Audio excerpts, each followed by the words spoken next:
Friends जय Jagannath welcome to Sasmita स्मल्टी channel को शिशुମାନଙ୍କ मन कंचा माटी पात्र परी बाल्यावस्था ही सेमानकर भक्ति ध्यान संयम आदि संस्कार मिलिले भौतिक उन्नति सहित सेमानकर जीवनर परम लक्ष्य ईश्वर प्राप्ति मध्य शीघ्र करिपारंती। सेमाने निज विद्यार्थी जीवन को शृंखलित तार सदुपयोग कले सेमानकर भविष्यत जीवन मध्य स्वतः शृंखलित होइथाय।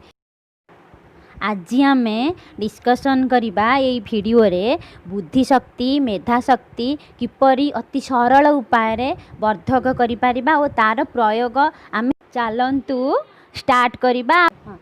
वीडियोटी भल लगिले लाइक कमेंट एंड शेयर करने को भूलंतु नहीं।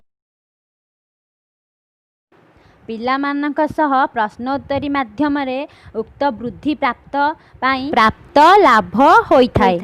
जेपरी पिलामानकु आपण पचारिबे कौन तुमे तुमर बुद्धिशक्ति धारणा शक्ति एवं मेधाशक्ति बुद्धि करने चाह तेबे तुमे प्रतिदिन बुद्धिशक्ति मेधाशक्ति वर्धक प्रयोग करने दरकार। यह एक उत्तम यौगिक योग नियमित अभ्यास कले सुफल मिलता है। एपरी ज्ञानतंतु पृष्ठ हुए एवं बुद्धि और धारणा शक्तिर विकास होता है। फास्ट सीधा ठिया हो जाओ।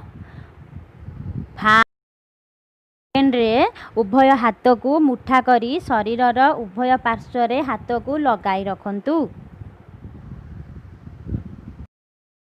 थर्ड मुंड पछ को नुआई रखंतु दृष्टि आकाश आड़ को रहू। उक्त स्थिति रे 25 थर गभीर श्वास निय और फास्ट मूल स्थिति को फेरी आसंतु। वीडियोटी भल लगिले सब्सक्राइब करंतु पाखरे थिबा बेल आइकन टी को दे दियंतु। बाय।